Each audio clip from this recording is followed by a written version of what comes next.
Have you ever noticed how the Bible often asks us to do things that feel completely contradictory to our circumstances? When everything is falling apart, it tells us to count it all joy. When we are being wronged, it tells us to bless those who curse us. And here in James 5, right after describing a group of people who are being violently oppressed, defrauded, and murdered, James gives what might be the hardest command of all. He doesn't say fight back. He doesn't say form a committee. He says be patient. If we are honest, that feels a little tone deaf. It feels like a weak response to a severe problem. But as we walk through James 5:7-12 today, we are going to see that biblical patience is not passive surrender. It is not shrugging our shoulders and giving up. It is a fierce act of trust that the Judge of all the earth is standing at the door, and he will make things right. Be patient, therefore, brothers, until the coming of the Lord. Behold, the farmer waits for the precious fruit of the earth, being patient over it until it receives the early and late rain. James starts verse 7 by talking about patience, and there is a sense of this being a command. He doesn't qualify it, he just states it as a fact. That's interesting because it's like he is expecting that this is just how Christians are. There's no negotiation, there's no wiggle room. Notice the word therefore. The patience he is calling for isn't random. If we look back at verses 1-6, we see that the poor were being persecuted. They were having their wages withheld, putting their very livelihoods in danger. James is linking patience directly to those brutal circumstances. This immediately reminds me of James 1:2, where he told us to count it all joy, my brothers, when you fall into various temptations. He is returning to that same bedrock principle. The Christian response to suffering is fundamentally different from the world's response. There's also a massive shift in tone here. In the first 6 verses, James was operating like an Old Testament prophet, hurling a divine indictment at the corrupt rich. In verse 1, he says, "Come now, you rich, weep and howl." But now he turns to the oppressed, and his voice softens. He calls them brothers. He shifts from proclaiming condemnation to the wicked to offering comfort and instruction to the hurting. He tells them to be patient until the coming of the Lord. When I read this, my mind immediately goes back to James 5:4, where James said, "The cries of the oppressed have reached the ears of the Lord of armies." It is as if James is saying, be patient and let the Lord of armies take care of everything. Justice belongs to the Lord.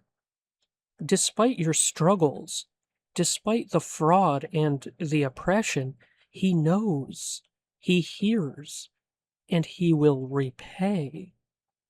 This connects perfectly with Romans 8:28, which tells us that all things work together for good for those who love God. We can count it all joy, and we can be patient because we know that the Lord is in control, and all things are working towards His ultimate purposes. To help us understand what this patience looks like, James gives us a picture. If you've read through James, you've probably noticed that he loves agricultural metaphors, and he has one here, the farmer waiting for the harvest. When a farmer plants a seed, he doesn't go out the next morning and dig it up to see if it's growing. He doesn't scream at the dirt. He does his work, and then he waits. He waits for the early rains of autumn that soften the ground. He waits for the late rains of spring that mature the crop. He waits because he knows the harvest is precious and he knows he cannot force it. Charles Spurgeon, preaching on this exact verse, captured the reality of this waiting beautifully.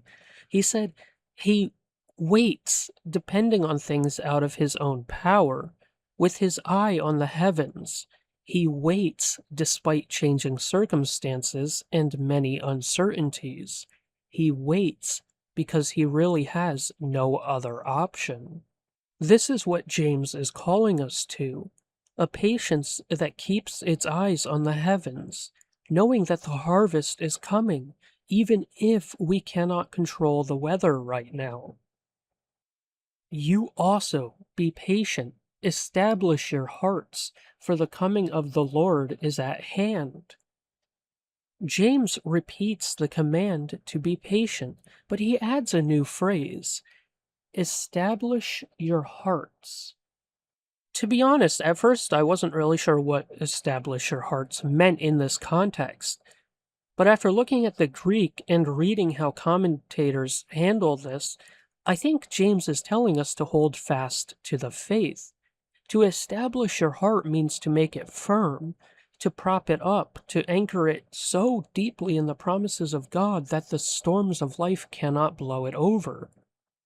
John Calvin explains this perfectly in his commentary.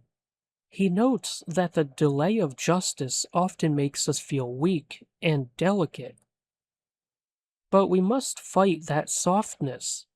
He writes, we ought then to gather strength, that we may become hardened, and this cannot be better attained than by hope, and as it were by a realizing view of the near approach of our Lord. Trust everything to the Lord. Don't let the evils of the world dishearten you. In verse 7, he tells us to be patient in waiting for the Lord. Here in verse 8, he is continuing to build on that. While you are waiting, don't let your heart grow soft or cynical. Anchor it in the reality that the Lord is returning. So while reading this farming metaphor, something hit me. And quite honestly, I can't get the image out of my head. When James talks about being patient in the context of waiting for the Lord, and he uses the image of a harvest, it makes me think of the parable of the sower, and even more so the parable of the wheat and the tares. What if James is alluding to the ultimate harvest? The final separating of the wheat and the chaff. The oppressor and the oppressed are growing in the same field right now, and it looks like the weeds are winning. However, James says, wait for the harvest. The Lord of the harvest will sort it out. That connection might be a slight stretch, but it melted some brain cells when I saw it. Verse 9 says, don't grumble, brothers, against one another, so that you won't be judged.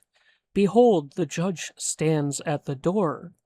When we are under pressure, when we are suffering, what is our natural human tendency? We turn on each other. When things are hard at work, we snap at our spouses. When we are stressed about money, we lose our temper with our kids. James knows human nature. He knows that these oppressed Christians who are being abused by the rich are highly likely to start taking their frustration out on one another. So he warns them, don't grumble against one another. It is a chilling and comforting thought all at once. It's comforting because the judge is about to enter the courtroom and deal with the oppressors. But at the same time, it is a warning to the believers. Don't let the judge walk in and find you biting and devouring one another. Take, brothers, for an example of suffering and of perseverance, the prophets who spoke in the name of the Lord. Behold, we call them blessed who endured. You have heard of the perseverance of Job, and have seen the Lord in the outcome, and how the Lord is full of compassion and mercy. If you are going through a hard time, it's incredibly easy to feel like you are the only one who has ever suffered this way. We think, well, if God really loved me, this wouldn't be happening. James shatters that lie by pointing to the prophets.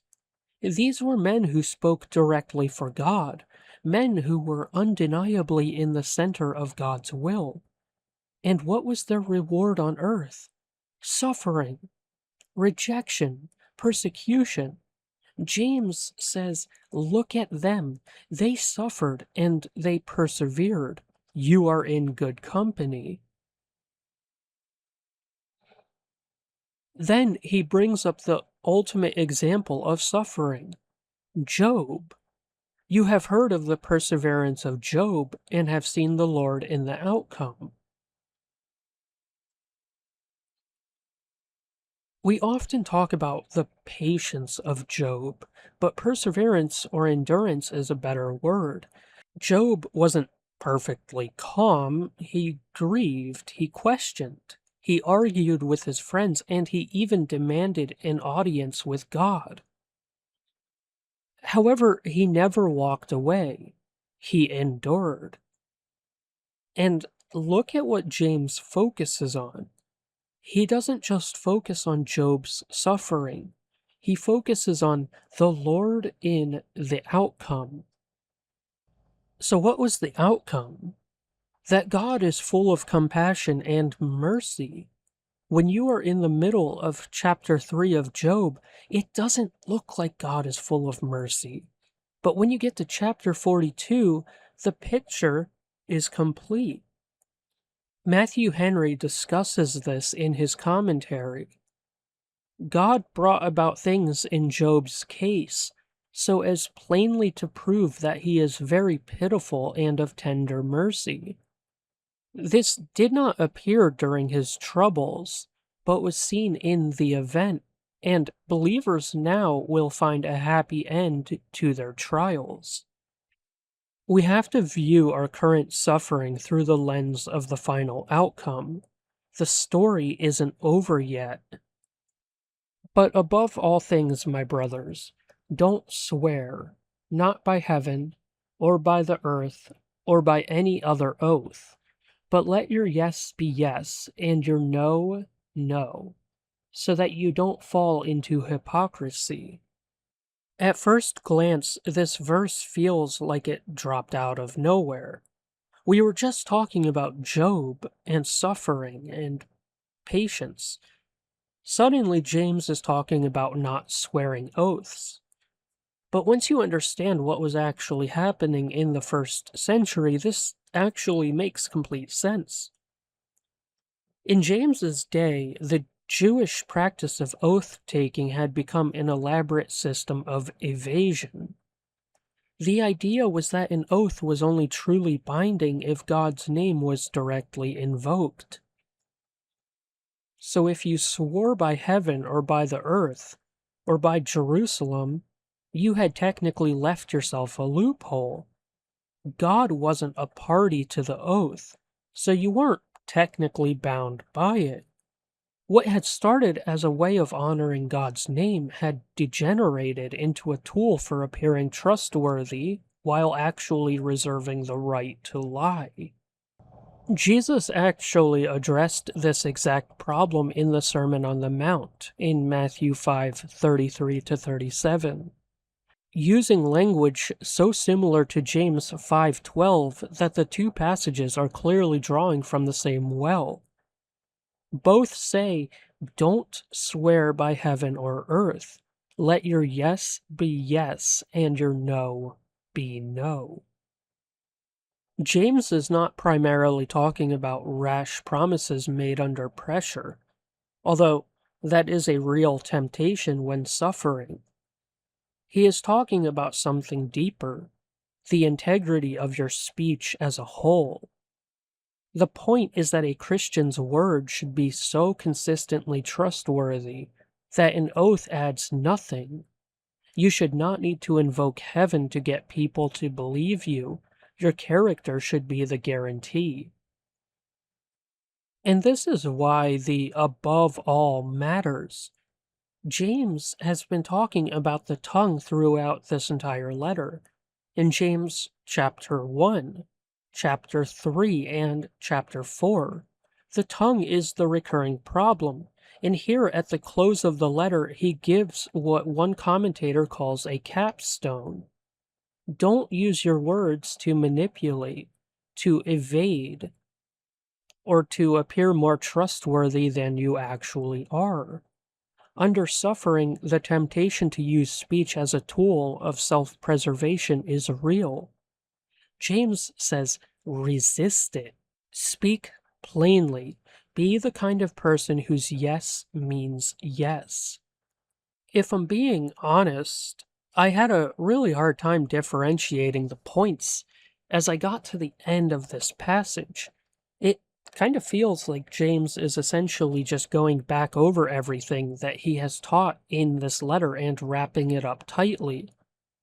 He is bringing us back to patience, back to the tongue, back to enduring trials.